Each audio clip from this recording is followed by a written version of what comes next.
The early morning sun cast long shadows across the pristine tarmac of a light private aviation terminal as Sarah Thompson's black Mercedes pulled up to the entrance. The clock on her dashboard showed 6:45 a.m., exactly 1 hour before her scheduled flight to Chicago. Sarah always made sure to arrive early. It was one of the many habits that had helped her climb to the top of the tech industry. At 38 years old, Sarah had already achieved what many would consider the peak of success. As the Chief Operations Officer of Techvance Solutions, she had just closed a remarkable $50 million deal that would transform the company's future. Her face had been featured in business magazines, and her story of rising from a modest background to becoming one of the few black female executives in Silicon Valley had inspired countless young professionals. Sarah checked her appearance in the rearview mirror, though she hardly needed to. Her dark suit was perfectly pressed, and her natural hair was styled in a neat, professional manner that she had learned to embrace after years of conforming to others' expectations. Around her neck hung the pearl necklace her grandmother had given her for graduation, a reminder of where she came from and how far she had come. As she gathered her premium leather briefcase and carry-on luggage, Sarah mentally reviewed her upcoming board meeting presentation. The Chicago meeting would bring together Techvance's most important investors, and her recent deal would be the centerpiece of discussion. She had spent weeks preparing, making sure every detail was perfect. The terminal staff usually recognized Sarah, as she flew from this airport at least twice a month. Today, however, she noticed several new faces. The usual warm greetings were replaced by unfamiliar stares as she walked through the sliding glass doors into the climate-controlled lobby. The clicking of her heels against the marble floor echoed in the spacious terminal.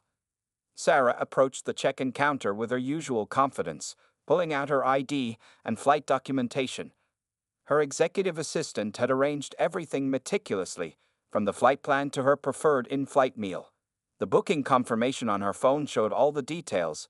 Flight PG 285, departure time 7:45 a.m., direct to Chicago Executive Airport. A young woman at the front desk smiled and began processing her check-in. "Good morning, Miss Thompson. Will you be checking any luggage today?" she asked, maintaining the professional courtesy that a light private aviation was known for. Sarah politely declined, explaining she preferred to keep her bags with her for the short flight. As she waited for her documents to be processed, Sarah noticed other executives arriving for their morning flights. Most of them were older white men in similar dark suits, carrying similar leather briefcases. A few nodded in her direction. She had met some of them at various industry events over the years. The terminal's atmosphere was filled with the quiet buzz of important people heading to important meetings. The smell of premium coffee wafted from the exclusive lounge area where a businessman was already setting up his laptop for some last-minute work. Everything about the space spoke of privilege and luxury, from the plush leather seats to the crystal water glasses on the coffee tables. Sarah checked her phone one last time before heading to security. There were several messages from her team wishing her luck with the presentation, including one from her mentor, Dr. Williams, who had guided her through the early years of her career. "Show them what excellence looks like," his message read, making her smile. The morning light streaming through the terminal's tall windows created a golden path leading to the security checkpoint. Sarah could see her jet through the glass, a sleek Gulfstream G650 that would carry her to Chicago in style. She had earned this, every bit of it, through years of hard work, countless late nights, and an unwavering determination to succeed despite the obstacles that had been placed in her path. With her credentials in hand and her presentation ready, Sarah felt prepared for anything. She had faced and overcome challenges throughout her career, discriminatory remarks disguised as feedback, being mistaken for support staff at executive meetings, and the constant pressure to prove herself again and again. Each challenge had only made her stronger, more determined.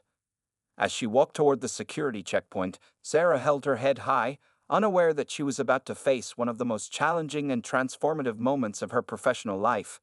The security guard standing at his post had already noticed her approach, and his expression suggested that this morning's routine check-in was about to become anything but routine. Richard Miller stood at his security post with 23 years of experience and a growing bitterness that showed in the deep lines around his mouth. He watched Sarah Thompson approach, and his eyes narrowed. In all his years working at a light private aviation terminal, he had developed what he called a sixth sense about who belonged and who didn't. At least, that's what he told himself. "Stop right there," Miller barked before Sarah even reached the checkpoint. His voice carried across the quiet terminal, causing several heads to turn. "I'm going to need to see some identification." The way he emphasized identification made it sound like an accusation rather than a request. Sarah maintained her professional composure, something she had mastered over years of dealing with subtle and not so subtle discrimination.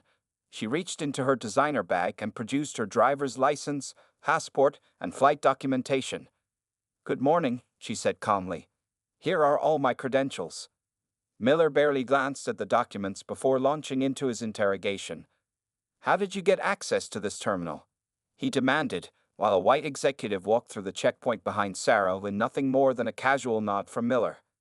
"These private flights are for approved clients only." "I'm an approved client," Sarah replied, her voice steady. "I fly from this terminal twice a month. You can check the system." She pointed to her booking confirmation, which clearly showed her status as a premium member of elite aviation services. Miller picked up her passport with 2 fingers as if it might be contaminated. "This could be fake," he said loudly enough for others to hear. "We get people trying to sneak in all the time." He emphasized the word people in a way that made his meaning crystal clear to everyone within earshot. A small crowd had begun to gather, maintaining a respectful distance but watching with growing concern. 2 young assistants whispered to each other, one already holding up her phone, recording the scene. Another executive, a middle-aged white man, stepped forward as if to say something, then hesitated and stepped back. "I need to see additional verification," Miller continued, ignoring the increasingly uncomfortable atmosphere. "Corporate ID, credit cards, everything you've got." He gestured dismissively at Sarah's designer briefcase. "And that bag needs to be searched thoroughly." Sarah took a deep breath, her grandmother's pearl necklace rising and falling with her chest.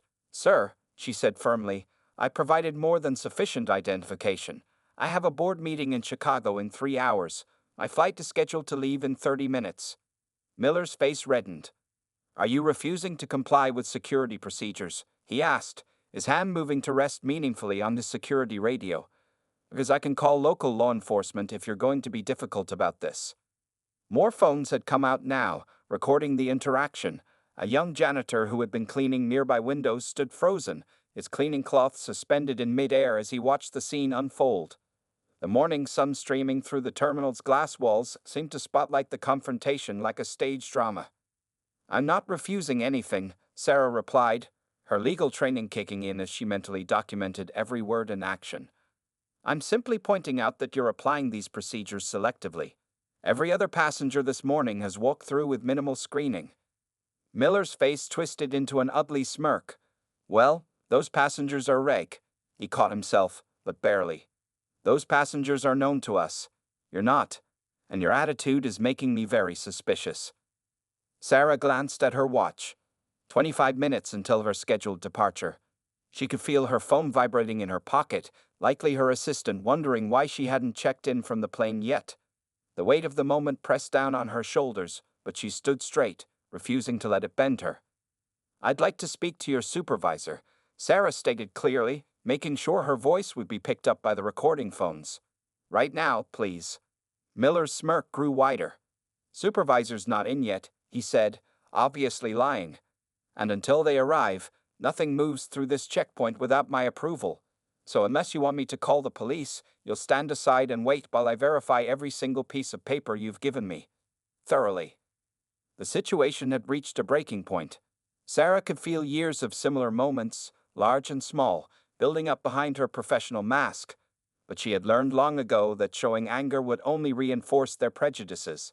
Instead, she pulled out her phone, ready to make some calls of her own. Sarah's phone screen displayed 7:25 a.m. as she dialed her company's legal department. The sound of her scheduled flight's engine starting up outside the terminal windows made her stomach tighten. 20 minutes until departure, and she was still standing at the security checkpoint, surrounded by onlookers and their recording phones. Miller watched her make the call with growing agitation. "No phones at the security checkpoint," he snapped, taking a step toward her. "Put that away right now, or I'll confiscate it." A young white woman in the growing crowd spoke up timidly. "But sir, that other gentleman was just on his phone when he went through." Her voice trailed off as Miller shot her a harsh glare. Sarah connected with her company's legal team, putting the phone on speaker. "This is Sarah Thompson, COO of Techvant Solutions," she said clearly. "I'm currently being detained at a light private aviation terminal by a security guard who's refusing to accept my valid identification and documentation. I need this on record." The lawyer's voice came through crisp and professional.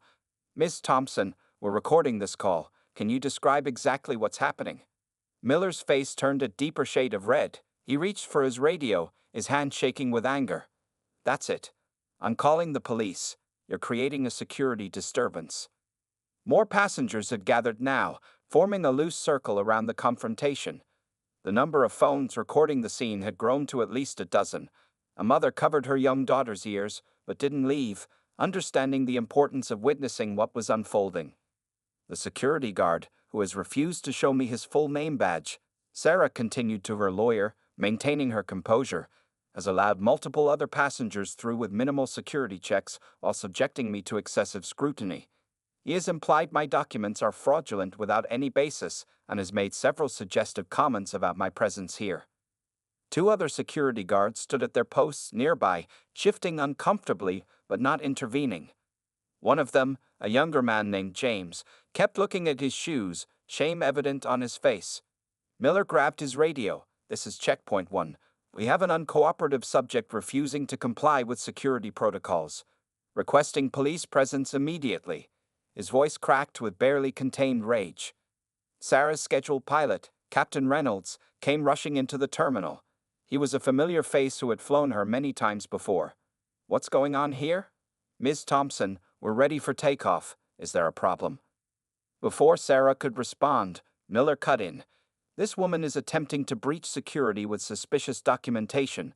Nobody's going anywhere until police arrive." Captain Reynolds looked confused. "Suspicious documentation? This is Sarah Thompson. She's one of our most frequent flyers. I've personally flown her at least 20 times. The crowd murmured. Someone in the back called out, "This is ridiculous." Another voice added, "I'm putting this straight on Twitter." Miller's hand trembled as he held his radio, but he doubled down. She could be using a stolen identity. There's been a rise in security breaches lately. We can't be too careful. He emphasized careful while staring directly at Sarah's dark skin. The terminal's cleaning staff had stopped pretending to work, standing in solidarity with their mops and brooms. The young janitor from earlier had tears in his eyes, perhaps seeing his own daily struggles reflected in this moment. Sarah's lawyer spoke through the phone again. "We're contacting Elite Aviation's corporate office right now. Please continue recording everything." The sound of police sirens became audible in the distance. Sarah's watch now showed 7:35 a.m. Her flight's engines were fully running, but she wasn't on board. The Chicago board meeting would have to be delayed. There was no avoiding it now. An older black janitor caught Sarah's eye and gave her a subtle nod of encouragement. She stood straighter, drawing strength from the silent support around her. The morning sun now streamed fully through the terminal's windows, illuminating the scene like a spotlight on a stage where a small but significant drama in American life was playing out. Miller maintained his position, but sweat had begun to appear on his forehead. "The police will sort this out," he muttered, more to himself than anyone else. "They'll see I'm just doing my job. Just doing my job." The tension in the terminal had reached a breaking point. Something had to give. Jennifer Chen's heels clicked rapidly against the marble floor as she rushed through the terminal. The operations manager had been in an early morning meeting when a nervous employee burst in with news of the unfolding situation. Now, as she approached the security checkpoint, the crowd parted like water to let her through. The scene that greeted her made her blood run cold. Sarah Thompson, one of their most valued clients, stood surrounded by onlookers with phones raised, while Richard Miller maintained his confrontational stance. Police sirens wailed closer in the distance. "What is going on here?" Jennifer's voice cut through the tension like a knife. Her small frame carried an authority that made even Miller straighten up slightly. "Mr. Miller, step away from the checkpoint immediately." Miller's face showed confusion, then defiance. "Ma'am, I'm handling a security situation. This woman's documentation needs to be verified, and she's being uncooperative. I've already called the police." Jennifer's eyes flashed with anger. Cancel that police call right now. She turned to Sarah, her face filled with genuine distress. Miss Thompson, I cannot begin to express how sorry I am for this situation. Please, let me handle this. The crowd watched as Jennifer reached for Miller's radio herself. Security dispatch. This is Operations Manager Chen. Cancel the police request immediately. I repeat, cancel the police request. This is a serious error on our part. Sarah's lawyer was still on speakerphone. Miss Chen, I presume? This is Marcus Williams from Techvant's legal department. We're documenting this entire incident. Of course, Mr. Williams. Jennifer responded professionally. I completely understand. This situation should never have occurred, and we will be launching a full investigation immediately. She turned to Miller, who still stood his ground. Mr. Miller, hand me your security badge. You're suspended effective immediately. Miller's face turned purple. You can't do that. I was following security protocols. This terminal has standards. The only person violating standards here is you. Jennifer cut him off sharply. Your badge. Now. A young security guard quickly stepped forward to take Miller's position at the checkpoint. The crowd began to murmur approvingly, though their phones kept recording. The police sirens had grown quiet. Someone had successfully canceled the call. Jennifer turned back to Sarah, who maintained her dignified composure despite the ordeal. Miss Thompson, your pilot has been instructed to wait. We can have you in the air within 15 minutes if you're willing to proceed with your flight. Of course, we completely understand if you prefer to make other arrangements. Sarah glanced at her watch, 7:40 a.m. The Chicago board meeting was scheduled for 10 o'clock a.m. I'll take the flight, she decided. But this isn't over, Ms. Chen. Not by a long shot. I completely agree, Jennifer nodded, then addressed the crowd. Everyone, please clear the area. Those of you who recorded this incident, we request copies for our investigation. She handed out her business card to several people who had been filming. Miller still hadn't moved, his security badge clutched tightly in his fist. You're making a huge mistake. I've worked here for 23 years. 23 years, and this is how you treat dedicated staff. Your dedication to discrimination is not something we value, Mr. Miller, Jennifer replied coldly. Security, please escort Mr. Miller from the premises, and make sure he turns in his badge. Two security guards approached Miller, who finally seemed to deflate. As they led him away, he kept looking back, muttering about standards and protocols, but his words found no sympathy among the dispersing crowd.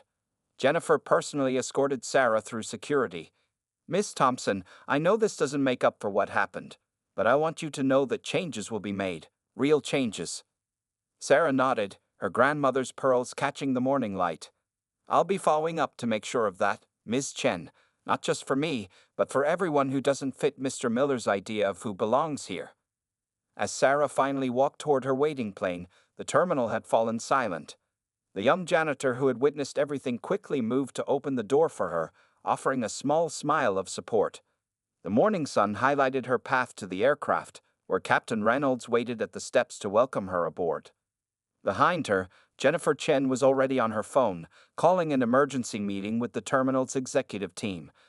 This incident would mark the beginning of major changes at a light private aviation terminal. Changes that were long overdue. By the time Sarah's private jet reached cruising altitude over the Midwest, the videos of her confrontation with Miller had already gone viral.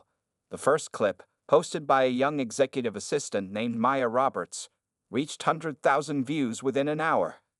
The caption read, Racist security guard tries to block successful black executive from her own private jet. This happened today at Elite Aviation. #racism, #privilege, #enough. Inside the elegant cabin of her Gulfstream jet, Sarah finally allowed herself to process the morning's events. Her phone buzzed constantly with messages of support from colleagues, friends, and even strangers who had seen the videos. Several major news networks had already reached out requesting interviews. Miss Thompson? Captain Reynolds spoke over the intercom. We've received priority clearance for landing in Chicago. We should make up most of the lost time, and I just want to say how sorry I am about what happened back there. Sarah thanked him quietly, then opened her laptop to check social media. The incident had taken on a life of its own. Someone had identified Miller from previous complaints, and a disturbing pattern emerged. A black businessman shared his story of being excessively questioned by Miller 3 months ago. A Hispanic pilot recalled Miller making suspicious comments about her credentials. Her executive assistant, David, had already compiled a document with links to all the major social media posts and news coverage. The hashtag Elite Aviation Racism was trending nationwide. Corporate offices of major companies that used elite aviation services were being tagged and pressured to respond. A text message arrived from Jennifer Chen. Ms. Thompson, Elite Aviation CEO, is cutting short his vacation in Europe to address this situation. He's requesting a meeting with you upon your return. We've also received 7 other formal complaints about Mr. Miller since this morning. People are finally speaking up. The local news station near the terminal had already run a morning segment about the incident. They interviewed witnesses from the terminal, including the young janitor who had watched everything unfold. His emotional testimony about witnessing similar incidents of discrimination, but feeling powerless to speak up, touched thousands of viewers. Sarah's company, Techvance Solutions, issued a strong statement of support. What our COO experienced this morning is unacceptable. We stand firmly with Sarah Thompson and all individuals who face discrimination. We are reviewing our contract with Elite Aviation and demand immediate action to address systemic racism in their organization. Other companies followed suit. By mid-morning, 3 major corporations had suspended their contracts with Elite Aviation pending a full investigation. The company's stock price began to drop as investors worried about the fallout. Maya Roberts, who posted the first viral video, had gained over 50,000 new followers. She shared more details about the incident. The way he looked at her, like she didn't belong there. But Ms. Thompson stood her ground with such dignity. We all need to speak up when we see injustice. #Black Excellence. Sarah's phone rang. It was her grandmother. Baby, I just saw what happened. The elderly voice was filled with both concern and pride. You stood tall, just like I taught you. Those pearls I gave you. Your grandfather and I face things like this every day. But times are changing because people like you refuse to stay quiet. Outside the jet's window, the Chicago skyline appeared in the distance. Sarah had managed to review her presentation for the board meeting, but her mind kept returning to the terminal. She thought about the young janitor's tears, about Maya's courage in posting the video, about Jennifer Chen's immediate action, and about all the people who had witnessed the incident. The impact of the morning's events continued to ripple outward. Civil rights organizations released statements. Politicians tweeted their support. But most significantly, ordinary people shared their own stories of discrimination in privileged spaces, creating a wave of public discourse about systemic racism in corporate America. As the plane began its descent into Chicago, Sarah made a decision. This incident wouldn't be just another viral moment that faded away. She would use her position and influence to push for real, lasting change. The board meeting could wait. She had something more important to address first. The Elite Aviation boardroom felt unusually tense as CEO Michael Richardson faced his executive team at 3:00 p.m. that same day. His face showed the strain of a 12-hour flight from Paris and the countless crisis calls he handled on the way. The large screen behind him displayed news coverage of the morning's incident, while his phone continuously buzzed with messages from concerned board members. How did we let this happen? Richardson's voice was tired but firm. I just watched 6 different videos of our security guard racially profiling one of our most valued clients. The same client who pays us over $2 million annually in private flight fees. Jennifer Chen, who hadn't left the office since the morning's incident, spoke up. Sir, I've completed the preliminary investigation of Miller's employment record.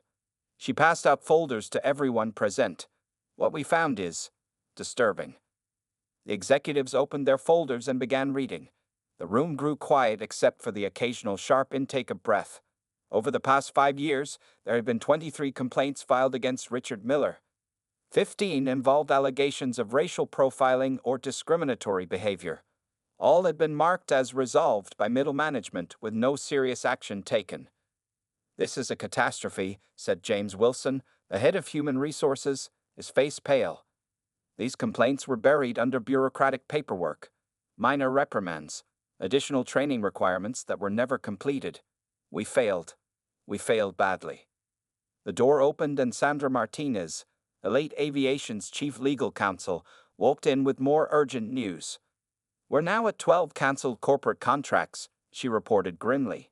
"Total potential revenue loss is approaching $50 million. And social media, it's getting worse by the hour." Richardson stood up and walked to the window, looking out at the private jets on the tarmac below. Each one represented clients who trusted their company, trust that was now severely damaged. He turned back to face his team. "Get Sarah Thompson on the phone," he ordered. "Right now."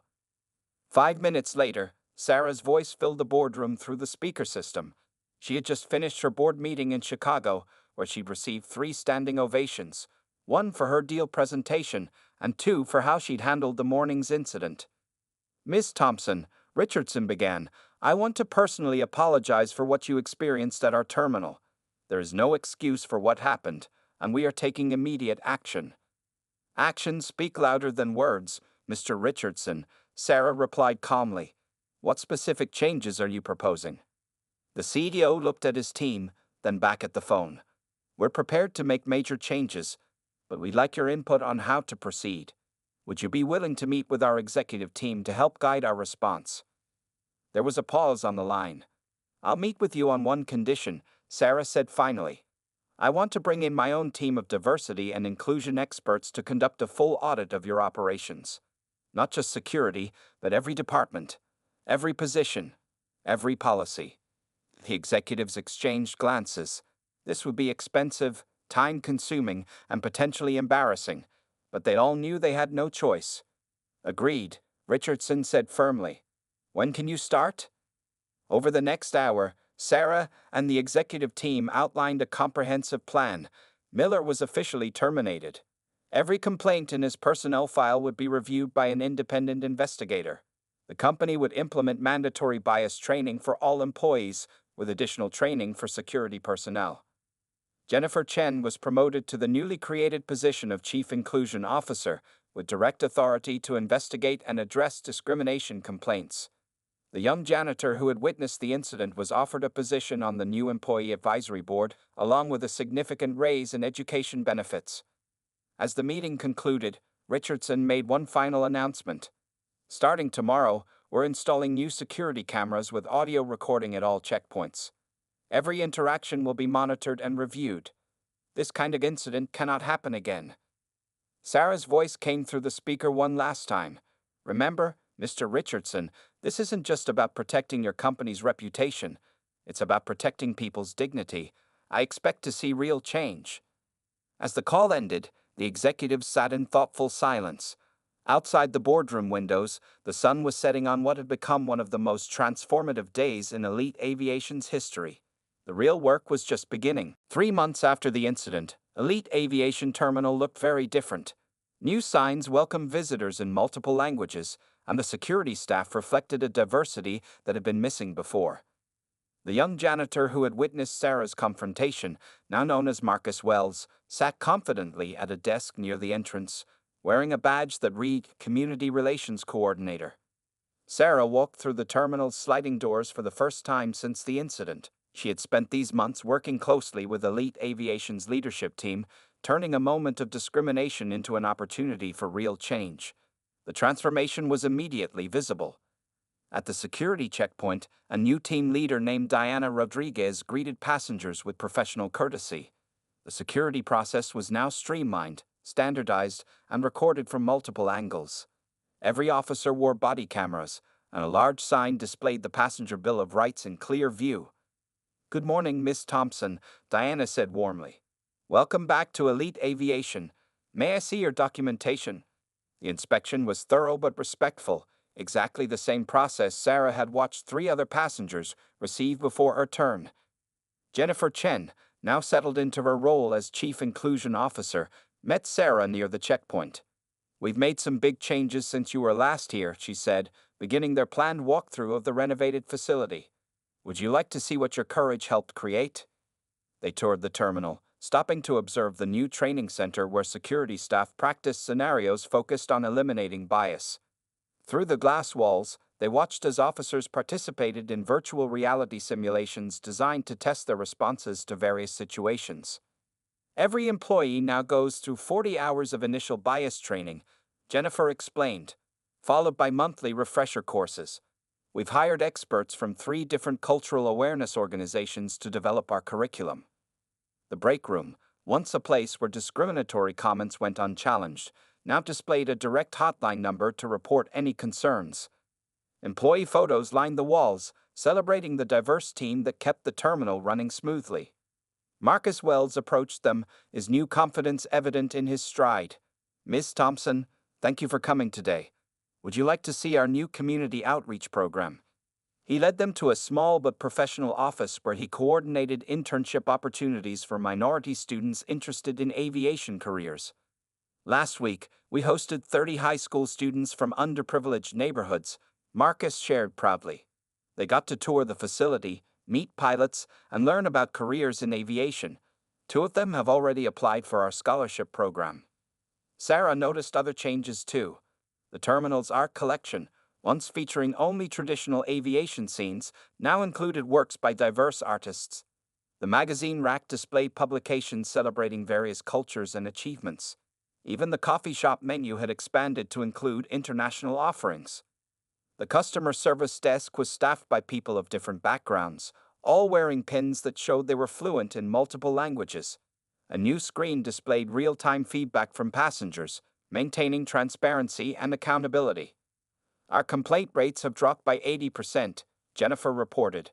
But more importantly, our employee satisfaction scores have improved dramatically. People feel heard now. They feel safe reporting problems."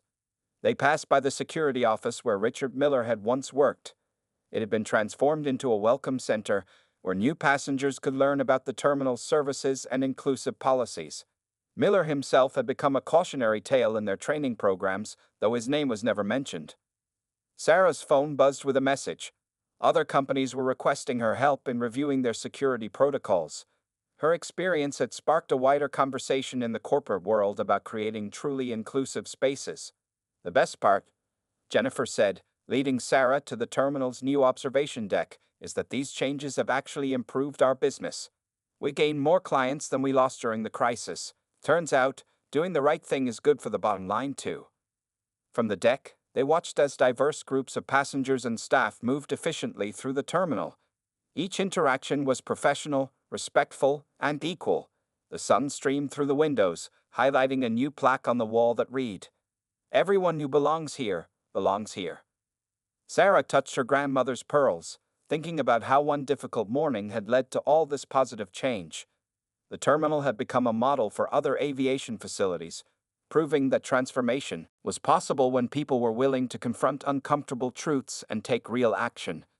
6 months after the viral incident, Sarah Thompson stood at a podium in Elite Aviation's main terminal, addressing a crowd of journalists, aviation industry leaders, and corporate executives. Behind her, a banner announced the launch of the Aviation Equity Initiative, a new program she had created in partnership with Elite Aviation and 5 other major private flight companies. "What happened to me 6 months ago was not unique," Sarah began, her grandmother's pearls catching the light. "What is unique is what we chose to do about it." The crowd included faces both familiar and new: Jennifer Chen, Marcus Wells, and even Maya Roberts, whose viral video had helped spark the changes. The terminal around them stood as a testament to transformation. The security team, now led by Diana Rodriguez, had become the industry standard for professional, unbiased screening procedures. Their training program was being adopted by airports across the country. Richard Miller's story had taken an unexpected turn. Local news had tracked him down for an interview last week, finding him working as a parking attendant at a shopping mall. "I lost everything because I couldn't change with the times," he had told reporters, his words now used in corporate training sessions about the cost of holding on to prejudice. Sarah clicked to the next slide in her presentation, showing statistics from the past 6 months. Complaints about discriminatory treatment at Elite Aviation had dropped to 0. Employee diversity had increased by 60%. Customer satisfaction scores were at an all-time high. "But we're not here to celebrate just one company's changes," Sarah continued. "We're here to announce something bigger." She gestured to the row of aviation industry CEOs sitting in the front row. "Today, these companies are committing $1 billion over 5 years to create opportunities in private aviation for underrepresented groups." The initiative would provide scholarships for pilot training, maintenance engineering programs, and aviation management degrees. It would fund internships, create mentorship programs, and establish guidelines for inclusive practices across the industry. Marcus Wells stepped up to the podium next. The former janitor now wore a sharp suit, his new confidence matching his new role as the initiative's community outreach director. 6 months ago, I was afraid to speak up when I saw injustice, he said. Today, I'm helping others find their voice. In the audience, Jennifer Chen sat next to Elite Aviation CEO, both wearing pins that read "Change Takes Flight." The company's stock price had not only recovered, but reached new highs as their commitment to inclusion attracted socially conscious investors and clients. Maya Roberts, now working as the initiative's social media director, live-streamed the event to hundreds of thousands of followers. The comments section filled with messages of support and stories from others who had faced similar discrimination. Sarah's grandmother watched the livestream from home, tears in her eyes as she saw how her granddaughter had turned a moment of injustice into a movement for change. The pearls she had given Sarah had become a symbol of resilience and progress. After the ceremony, Sarah walked through the terminal one last time before her flight. She passed the wall where photos of the first scholarship recipients hung, young faces full of hope and determination. The security checkpoint, once a place of humiliation, now operated smoothly under Diana's leadership, treating every passenger with equal respect and dignity. Ms. Thompson called out a young black girl who was touring the facility with her school group. "I saw what happened to you on YouTube. I want to be just like you when I grow up, someone who changes things." Sarah smiled, remembering her own childhood dreams. "You can be even better," she told the girl. "You can start from where we finished and take things even further." As Sarah boarded her flight that evening, she received a message from her company's board. They wanted to discuss expanding the initiative internationally. What had started as one woman's stand against discrimination had grown into a global conversation about inclusion in corporate spaces. The sun set behind her plane as it took off, casting a golden glow over the terminal below. In the end, the story wasn't just about one racist guard or one brave executive. It was about how a single moment of confronting injustice could spark lasting change, if people were willing to do the hard work of transformation. Sarah fastened her seatbelt, touched her grandmother's pearls, and opened her laptop. There was still more work to be done, more changes to make, more barriers to break. But now she knew that change was possible, one person, one company, one industry at a time.